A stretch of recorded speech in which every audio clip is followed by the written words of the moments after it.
আমি আজকে বসে আছি কিভাবে আসবেন এবং উদ্বোধন কবে হতে যাচ্ছে।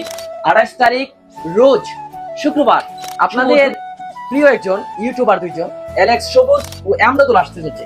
আপনি কি আসবেন? ঠিক শুক্রবারে শুভ উদ্বোধনী দিন, ঠিক বিকাল 4টা, সায়েম ফিউচার কমপ্লেক্স। অবশ্যই আপনাদের আশায় আমরা বসে থাকবো। আপনারা আসবেন কবে? অতিথি হিসাবে বরণ করব আমরা আপনাদের। সবাই তো সব জায়গা থেকে শু কিনেছেন প্রিয় মানুষদের জন্য, তাহলে একটিবার আসুন না সিনি শোজে, আপনারা একবার কিনে দেখেন আপনাদের পছন্দের মানুষের জন্য। ঠিক বিকাল 4টায় কিন্তু উদ্বোধন হতে যাচ্ছে। আসবেন তো? আপনাদের অপেক্ষায় থাকবো আমরা সবাই। আপনাদের এই অফার গুলা যদি পেতে চান, অবশ্যই আপনারা সায়েম ফিউচার কমপ্লেক্সের একদম বরাবর সিঁড়ি দিয়ে উঠে 2 তলাতে একদম বরাবর আপনারা পেয়ে যাবেন সিনি শুজ। সেখান থেকে নিতে পারেন আপনাদের প্রিয়জনদের জন্য আকর্ষণীয় এই শুজগুলো, যে সিনি শুজ শোরুমের অবশ্যই নাম্বার দেওয়া থাকবেন। আপনাদের প্রিয়জনদেরকে নিতে পারেন দেখে, বা প্রিয় মানুষদেরকে দিতেও পারেন। ধন্যবাদ সবাইকে।